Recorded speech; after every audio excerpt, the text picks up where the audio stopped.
Hey guys, it's MeanRT here, and I have been living the same day over and over again. It goes like this. I wake up, get on Clash of Clans, log off Clash of Clans, load the Minecraft launcher, switch from latest release to 1.20.1, then I do the same thing the next day. All because I've been meaning to make a trading hall with super cheap villagers, and 1.20.1 was the last time you could do that. Why did I go this long without making one? Could it be that I'm okay with getting scammed? Or is it something much deeper? I mean, what type of trading hall am I actually trying to make here?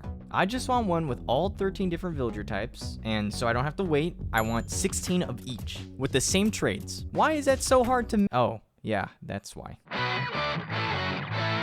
Before we can even make a trading hall, we actually need to make some kind of machine that makes getting the perfect villager less tedious. So the first thing we're gonna have to do is make a good villager breeder. This is a design I came up with. Basically how it works is we'll have 32 villagers that can breed 16 babies at a time. Those babies will try to get to the beds, but then that's when they fall to their death and trick the villagers into breeding again.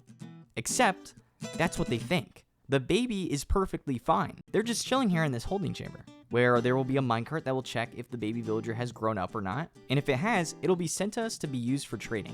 Next, we'll need a way to automatically organize our villagers.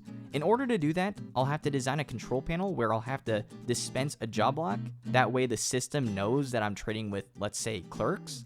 Once I've gotten the trades I want, all I have to do is press a button and the machine knows where to put it. If I want to trade with another type of villager, all I have to do is return the job block, and then I want to dispense another block again.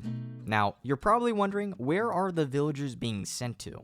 A zombie purification chamber. I want a zombie purification process to be as automatic as possible. I'm talking it knows how many times I need to keep purifying them. It knows how many golden apples I'll need for each process, and it knows exactly when they all finish converting. Those are all the main concepts that I need to figure out. But that's my job. You get to see the final product in about right now. Okay, so the project is finally done. I will have to say that there is a couple things that aren't done yet, like the entrance to the project. It still is needing some work to be done. The idea is that I'm gonna make like an elevator that goes all the way down, and it'll be super cool, but that's not our problem right now. I want to just go ahead and start showing you this. I did switch it to live commentary because it's probably gonna be easier to explain rather than just make like a 10-page essay on me pretending to explain it to you. When you go down the hole, you will get introduced to this path that will lead you to the main hub of the building, right? So you can either go right or left. We also can get here from the nether. So the main thing that's probably the most interesting thing about this video is the trading, okay? This has pretty much every commodity you would need for villager trading if you want to just shut your brain off and not think about it. I'm just gonna go one by one with all the little gimmicks here. So obviously you have a bed, nothing crazy about this, but you have a sensor here that tells you how much villagers are in the machine. So with that villager breeder that I showed you earlier in the video, I don't have it automatic just to prevent it from overflowing. I decided to make it all manual when it comes to that. So if this is all the way down, all I have to do is feed my villagers through this tube, kind of like guinea pigs or something, and you should see villagers come in and fill this thing up. Now, the interesting part here, the actual trading. So you can see we have a villager here, and I'm going to kill it. So if let's say I didn't like this villager and I didn't like its trades, all I would have to do is press this button. It's kind of cruel, but, you know, I got to do what I got to do, right? Because if you kill him, you get penalties for that. So, all right, we kill our villager. We want to summon a new one, and all you would have to do is flip this lever. This will send that minecart to the start of that loader and pick up an adult villager. The reason why it's not summoning a villager right now is because it knows that this is open, and it's waiting for me to flip it back up again. Just like that. And then you should be seeing a villager here. There we go. And then we know that one has arrived because of the dinging. Okay, all right, we get it, and to stop it, you want to jump on this obsidian block. I made it that way because if we're AFK, then, like, if I'm moving around, then that means I'm not AFK. So it's just kind of a cool little contraption that I thought about. But now we're ready to start trading. And this is where the customization part comes into play. So we have this control panel, which you've seen, and it has, I'll show you a little bit of the redstone. It's actually the ugliest thing I've ever seen in my entire life, but it all connects into its specific job block and can distinguish which villager I'm trading with, just because of which job block is out. So when you press a button, you will get a block dispensed to you. I promise. And if it breaks, then that is really depressing. So all we gotta do is press a button here. Let's go ahead and trade with some clerks. So we would need the brewing stand for that. And all we do is we wait here and wait for a brewing stand to come into our inventory. All right. It takes a little bit of time. It just depends because some of the storage of these blocks are farther than some. And some take a quicker amount of time to get in my inventory. Some don't. That's just what it is. It's usually like a 4-second delay. So it's not terrible. But yeah, you know, you do the typical, you place the block, you trade with them, you wait until, you trade until they get to the apprentice level, because our objective here is to send our villagers to zombie chambers. I want the zombies to not despawn, so you have to trade with them, and then that tells the game, hey, this villager is unique, don't despawn it. And when you're done trading with this, you're settled with the trades, all you do is you flip the minecart, and the machine takes care of the rest. Okay, so let's say we're done trading with this villager. We're done. We don't want the clerks anymore. We want shepherds. So we can't just press this button to get the shepherd block. We have to return the brewing stand, and this prevents the machine from getting confused about which villager is out and which one's not. So that's why we have to return this. And then we will get a signal on when we can press a button again. All right, that means it's ready to be pressed, and we're gonna do a shepherd, just like that. And then now you can't press anything. And I made it too, if you spam during that like little bit of grace period, it still just doesn't break. It just picks a random block that you accidentally pressed, if that makes sense. So we got our loom, and we can just keep on trading. Now, I don't really want to trade with this guy. I was just doing that as an example. I want to start purifying my villagers. Luckily, I've been doing this on my own time. I've just been getting a bunch of villagers. It's the most tedious thing ever. But the first thing I want to do before I get to that area, I want to empty out my inventory, because I've traded with the clerk. Now I have a bunch of redstone. So all you got to do is send it over to this tube. That just sends it to a bunch of chests in the back here. That just doesn't really organize it in any particular way. It just puts it in there so it doesn't clutter up my room. And if I want to pick it up, all I have to do is put a shulker box here, and we get all our items that we've been putting in there. And I do it this way, so when we make a auto storage room, it's on the list, don't worry. We just put these shulker boxes in, and then it gets organized like it should. This is just like a temporary storage room that we have. Anyways, let's go ahead and start talking about the zombie chambers. And I think it's important to go chronological here. We have an auto weakness splash potion system, and then we had to make a gold farm, because I don't have a gold farm in this world. I know. It's the craft of procrastination, okay? That's like the whole point of this series.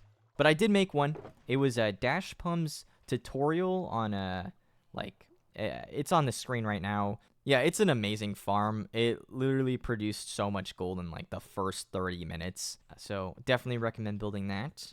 And I think we're ready to actually start curing some villagers. Now, before we do that, I need to show you how this actually looks. So each chamber has 4 zombies with sharpness 4 and unbreaking 3 diamond swords. A whole other side project was made to make collecting these zombies that can pick up stuff. Yeah, I had to go find a zombie spawner to make like my life really easy when it came to putting those zombies in the chamber. And I had one in my world that was kind of left untouched. And I know, yeah, I get it. It reminds you of something. It was a phase, okay? It was a phase. Yeah, this is the zombie spawner. It used to look like this. This is how I had it originally. It was probably the worst design you could think of because it wasn't even outside of the 9x9 you had to have the zombies in. But then I abandoned it, and then I switched it to one of those OG villager purifiers because zombie spawners used to give out zombie villagers, but they don't anymore. And then it was just left abandoned, but it's okay because we actually had a better use for it. I wanted to make this zombie spawner have two functions. I wanted to actually work as a zombie spawner, and then I also wanted it to work as like a redstone, like collector zombie for a redstone project type of thing. And I made a little gimmick out of it. So this is your interface. If you want to turn on the machine or turn off the machine, all you got to do is press that button. This turns on the lights, but we want it on, so we're going to turn this off. And it has two modes. We have Hopper Minecart mode, and then we have Minecart mode. So Hopper Minecart mode, this allows us to use it as a normal zombie spawner. We just kill it, and the loot gets picked up. But then let's say we're ready to use this machine as a way to get zombies into like a chamber or something, you know? The whole point of this. All we would have to do is press this button right here, and it would remove the hopper minecart out of the way so we can have minecarts come and pick up our zombies. Okay, so we got our first zombie here, and we're waiting for a minecart to pick it up, just like that. So now it will know that we have a zombie here, and you saw the zombie picked it up, so this is a good guy. I like this zombie. We're gonna flip this trapdoor, and they will get sent to the nether, which kind of looks like this. It's kind of ugly. It's really unpolished, but it gets the job done, right? So this guy, let's see if he picks anything up. He picks something up. We would like this guy. And then we want another one. Do you pick anything up? He would not pick anything up. So this is where I would kill it. And it would just know it died, and it's going to try again.